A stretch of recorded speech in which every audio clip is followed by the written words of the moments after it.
This episode is brought to you by the Production Manager's Toolkit. Want to master production management? The Production Manager's Toolkit has everything you need from budgeting and scheduling to hiring and safety, plus insights from top pros in theater, dance, music, and more. With updated content, new case studies, and essential tools, it's your go-to guide for success in the industry. Grab your copy today at BackstageBanterThePodcast.com.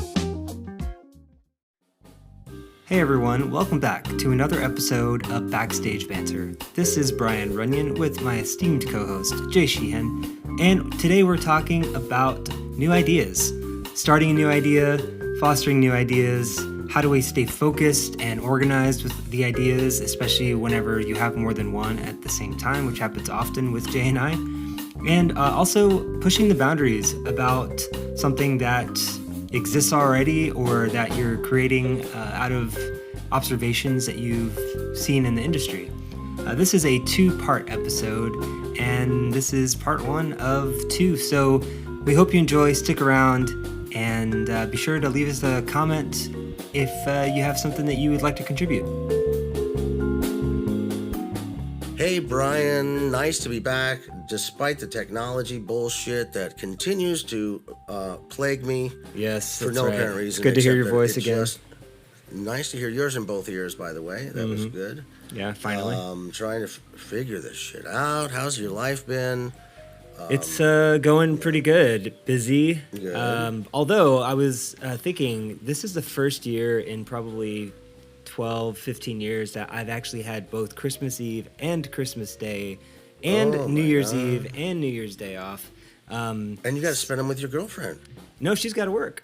Oh, so well, she's party down then, motherfucker. Yeah. So it's just really interesting that as I've moved from being a stage manager into being production manager.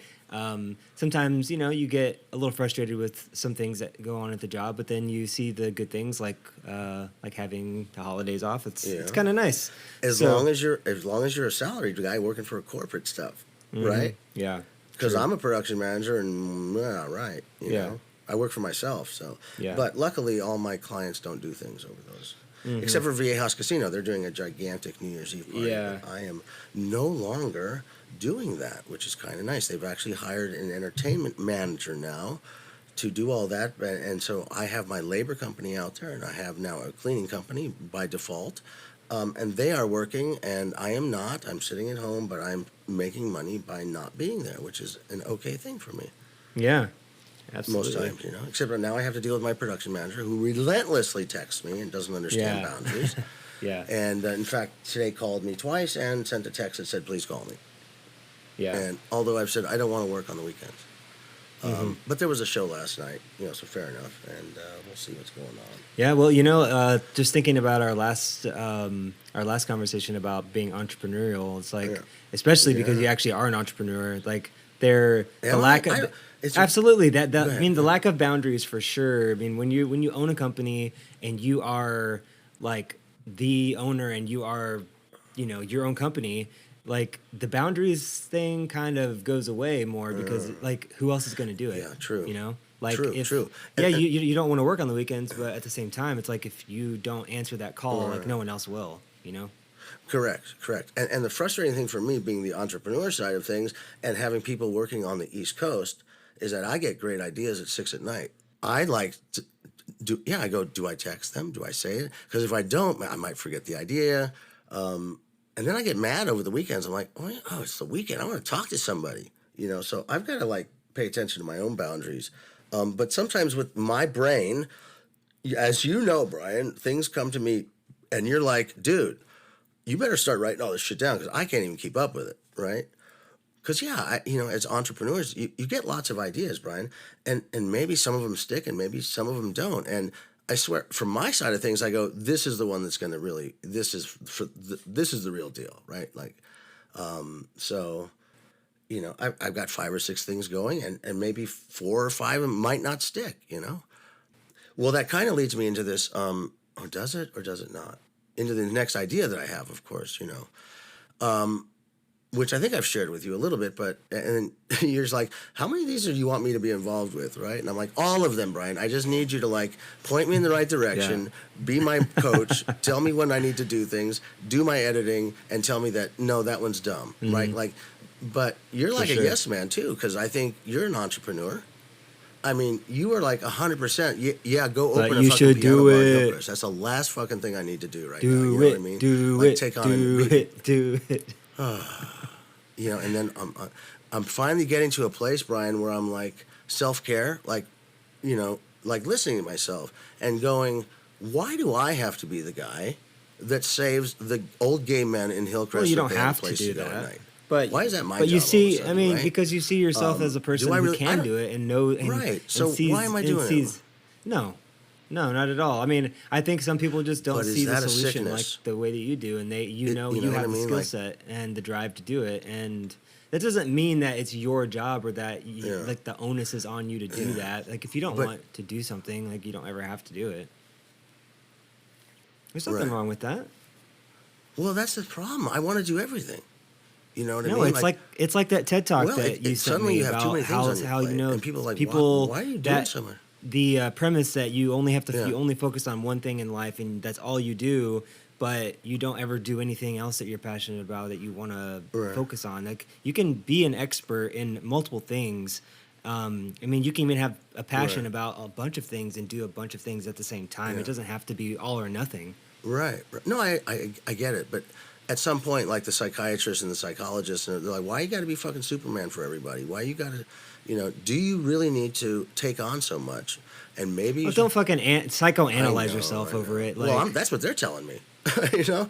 And then I go, well, maybe they're right. And then when I start listening to them and drink that Kool-Aid, I'm like, well, why are they so right? Now I'm bored. Like, why? I don't like not thinking about something. I can't just turn a switch off.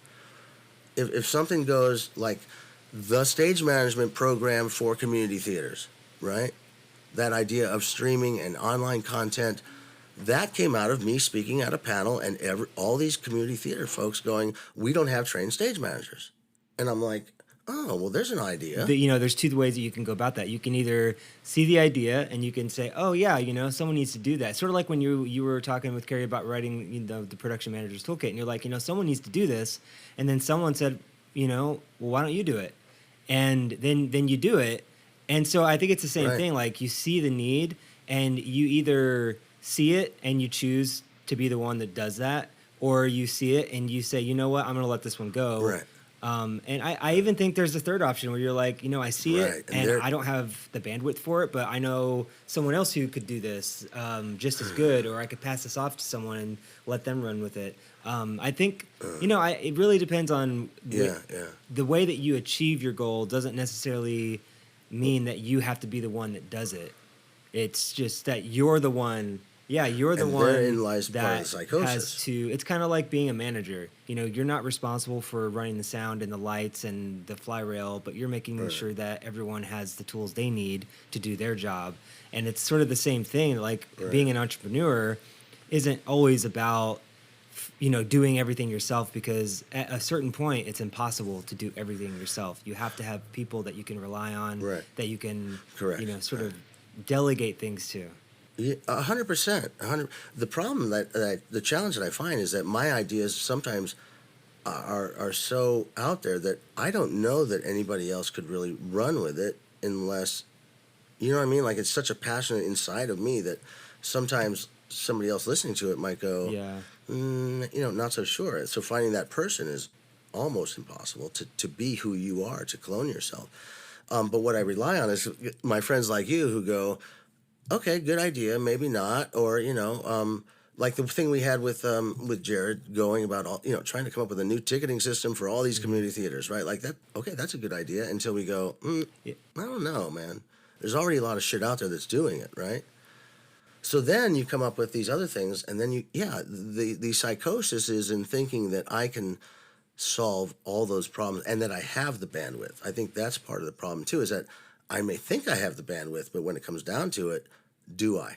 Yeah, Do I they don't really all have have a to bandwidth? move at the same speed, though. Like Yeah. say you Yeah. come with with an idea. And I mean, just in the past 6 months, you and I have talked about a lot of different things, and they've all moved at different incremental rates. Right. Where it's like, Right. oh, we're gonna focus like really really intensely on this thing, and we do for like 2 weeks, and then Right. something else comes up, and they're like, you know what, hey, let's explore this. But that other thing we first started with is still there. It's still in the background. We're still thinking and talking about it, and it still comes up Right. in conversations. But why has But it it's become a lower not. priority? Why It's has it? because it hasn't flourished enough for us to be like, oh yeah, like we have the idea, or we see the way, or Right. maybe there's still research we need to do, or we need to do, learn more about the Yeah. field or what the problem actually is. And you've mentioned it before, where it's like, is that actually the problem? Like, is that the problem we're actually trying to solve, or are we do we think it's this other thing? And Right. so it's like the more you investigate, whenever you come with a question, you're like, hey, I see this potential issue in the industry, and we want to try to come up with a new solution to solve that problem. Right. Just because we have this cool idea and we think that it's amazing and it's going to revolutionize everything doesn't mean that it will, first of all. Oh man. Second of Yep, all, doesn't yep. mean people actually want to buy it, Oh my or that gosh, they will Brian. use it. And You are third, on- there may Yeah. already be people out there For doing free. something either like it or free. exactly the same. So for free, or who knows, it could be Right. fully fledged out there, Correct. and people are You are using 3 it. for We just 3, aren't man. aware You of are it. 3 for So 3. guess what? Yeah, I mean, I say all of that to say that, yeah, there's a lot of ideas that you come up with and that we discuss all the time. I have tons of ideas too that I haven't even told you about. That it's like, yeah, there's all these different things, and I think everybody goes. Yeah. And when I say everybody, I mean people who have this entrepreneurial spirit that are Right. constantly striving to like improve and do things that are unique and that are disruptive. Yeah. And so, like, I'm constantly working between different planes of, oh, I'm going to work on this, I'm going to accomplish stuff. And then I sometimes, if I'm not making progress, I get bored and I'm like, you know what? I'm going to focus on Right. something Just like different. on that TED Talk. Yeah. Just on that TED Talk. And the challenge is for you too is that you have a lot of good ideas, but you share them with people in a corporate environment that may not Yeah. want to fucking hear them, And all of a sudden now you're like, well, questioning yourself, like, you know. And I say, well, then don't share them. Fuck those people, right? Like the thought that they didn't want to do a Yeah, I recycling know. program, bro. I mean, the other thing just to go back about, you were 3 for 3 because just because I think I have a good idea and then I want to create something doesn't mean that somebody else wants it. And that's what I'm learning in this. I'm learning about online content and doing courses online because the first thing that this guy, Graham Cochran, who I'm following, said, the problem why most people fail with this is that they think they have a good idea. They do the content. They think for sure somebody's going to go buy it. They go out and they try to sell it, Yeah. and it's crickets. Instead of going out, doing the research, listening to what people want and need, Yeah. and then creating that. And if there's a synergy between those two things, I think that's where the magic comes from. And that's what happened with the helping the community theaters with stage management training. I was at this panel, like I said. I listened to the Q&A. Their frustrations were having trained, knowledgeable stage managers coming into a community theater environment where most of it is voluntary and having them be good stage managers and then that stay and then having somebody to train them when you bring new ones in, right? So that was the problem. So then I'm like, okay. And the American Association of Community Theaters was sponsoring this thing. It's an organization that is like LORT, and maybe 100 or 200 of the 7,000 community theaters, by the way. Should I be telling this? Maybe somebody else is going to get the idea. But anyway, you go out, I listen to them, I come back to you, I'm like, Brian, what do you think of this? You're like, yeah. And now my problem is, Brian, is that the idea goes, it's just like in college, right? You don't quite get the A. I get the idea and I'm really good with it, and then I got to do this and do that, and then I go, oh, and I can't pull the trigger on making that initial recording, introducing myself about why, and doing that part. And the same thing happened with the textbook. That's why Carrie had to be the person that said, you have a deadline. You need to do this by then. It's like, I just need a coach, And being a production manager that leads everybody all the time, the idea that I need a coach is a little bit weird, right? Like, why am I? And then suddenly, like, why can't I do this? Why can't I pull the trigger? What's holding me back? Oh, it could make me a millionaire. Well, that should be enough. But Well, I mean, I don't know. I think so that's part that of could be you know, part of the problem. Is like shouldn't be framed about making money because like right. no, I right. know, And but I this mean, was just not. people who are listening. This, I think that yeah. doing something because you want to become a millionaire, that you want to make money at it. I don't think that's the right reason to do it. You know, I mean, I think, No, yeah, of course but you can, and people though. do that, but I think that I think that people I who think are you're successful because they enjoy doing it.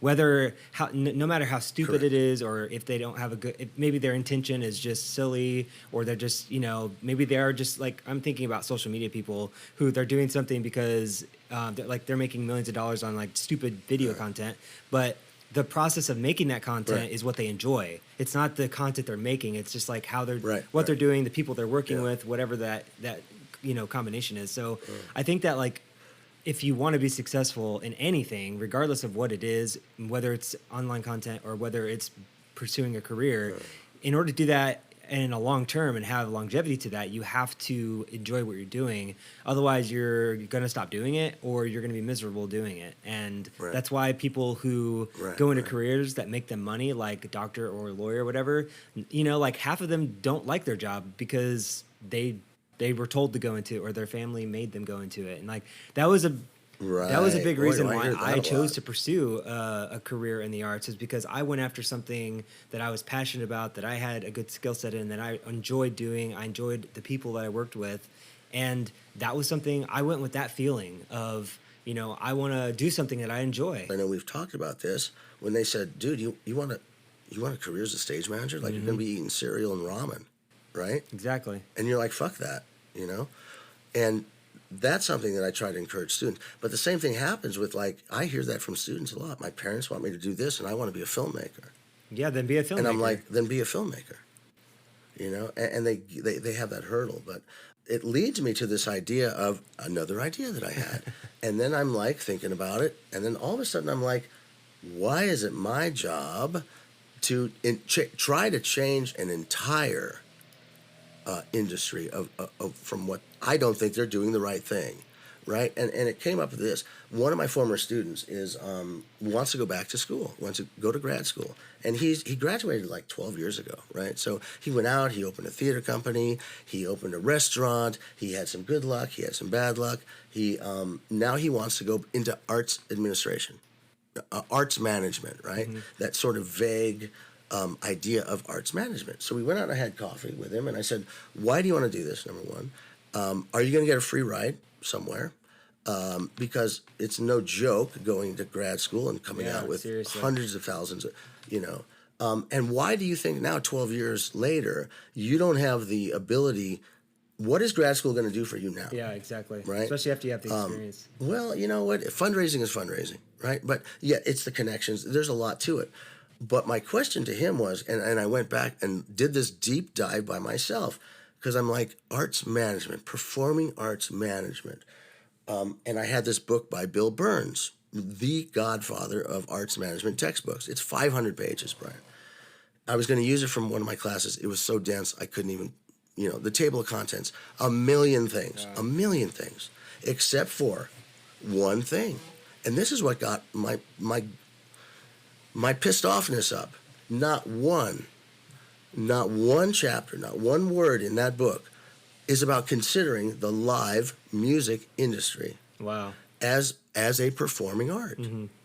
Why is it that when we talk about arts management and performing arts, we're talking about opera and theater and classical music and ballet and everything that's a nonprofit? Okay, so how do we define a performing art? Yeah. What is a performing art? And don't they need management, right? So then I do this really deep dive. I'm going, well, that's interesting.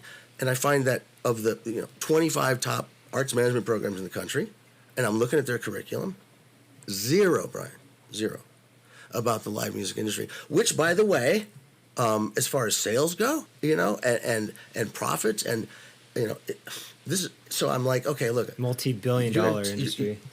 well, yeah. Okay, so if you want to go get this certificate in arts management, and part of it is the financial part, the bill, the budget, the this, the that, what better way would it be to learn that kind of stuff about when Bon Jovi does a show and at the end of the night you're figuring out who gets the $5 million, that kind of stuff why wouldn't that be considered one of the options of learning?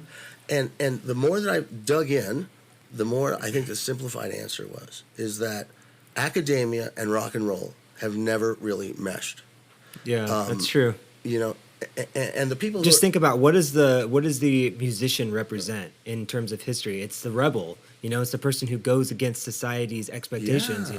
And academia is the complete opposite of that. It's falling in line with societal expectations and doing the things that people tell you and that people who are in charge say to do, and that's how you succeed in life. At least that's what they say, is like you go through these things, you go through these steps, you go to high school, you graduate, you get your diploma, you go to college, you get married, you have kids, you buy a house, this whole fucking thing. And the whole idea, at least back in the 60s and 70s, about rock and roll is about going against those societal expectations and rebelling against what people in charge were saying to do. So it's sort of, I think it stems from that. It absolutely does. And then that leads into this question. You got your PhDs, you got your thing, how are you not fucking smart enough to realize that there's an industry out there that is not being addressed? And, are you really that smart to not recognize that? Learning has evolved. Learning has evolved and teaching hasn't. They refuse to but maybe it's because they don't know. And I think that's where my idea of changing the world comes from. Maybe they don't know. And what I did was, because of Adam and I having coffee, I went and I looked, and there's a ton of online MA, get your master's in arts, and online at your own pace, at your this. And now look at the curriculum, and there's nothing about the music industry. So now, last night, I fucking wrote to the head of a program at Boston University. And I'm like, hey, I'd like to just ask you a couple questions. What I did was I filled out the form that said I was interested. And then somebody called me, right? And so maybe that's the entrepreneur. And I want to talk to them about why, without being accusatory, but why do the performing arts not include? Yeah, just out of curiosity, why did you make that decision to not include? Or not you necessarily, but maybe the entire industry. And what it came down to was I did a little more investigating. They talk about, I use AI now, Brian, in a positive way, and I asked fucking AI, what is the staffing of the Metropolitan Opera? Right? How many people work for Metropolitan Opera? They're like 150. And I'm like, oh, okay. What is the staffing? How many people work for Live Nation? 38,000. Right? Worldwide. So if you're talking about part of these internships that these arts management programs are trying to do is practical hands-on experience. Well, how many people are going to get to be an intern at the Metropolitan Opera, if you think about it? Now think about hundreds and hundreds of venues around the world because of Live Nation. And now you get... here's my part. How many people do I know that work for Live Nation that help me teach my classes already? And we get to go to Green Day, and we get to see a load-in, and Sting's production manager, and Bon Jovi's tour account. And I start thinking about all my friends who all have said, hey, man, I'll help you teach a class, right? So now my question is, and I think I found the answer by AI. The reason that a lot of academia and the music business don't mesh is because most people go into academia teaching who have maybe never even been to a fucking concert. Yeah. Right? So it's not their fault. But how many people go through... But it is. Maybe. At the same time. How can someone go into teaching and not know what the fuck their industry is? I don't know anything about dramaturgy. You know what I mean? How do I'm not an expert. But to take that other idea... Maybe we just don't think about it because it's not remotely even a thing. And why is it? Because nobody's talking about it. And why is that? Because nobody has any experience. Nobody has gone from rock and roll business into teaching and then recognize a problem until now, right? Yeah. And now I'm like, oh, that's a problem. And then I'm like, oh, here's an idea. I'm going to talk to the guy at Boston University who does all online courses. $27,000, by the way, per student for 30 units. And they say it takes 18 months to get your thing. Okay. Hey everyone, thanks so much for sticking around till the end. And we hope that you enjoy what you've been listening to. And if you do, please leave us a comment. like, share with your friends. And if you have an idea about an episode, please send us an email to backstagebanterthepodcast@gmail.com. And if you want to listen to any of our episodes, you can go to backstagebanterthepodcast.com and you can find all of our episodes there and where to listen on whatever platform you prefer. Be sure to come back next week and check out part 2 of this episode on new ideas, and we'll see you next week.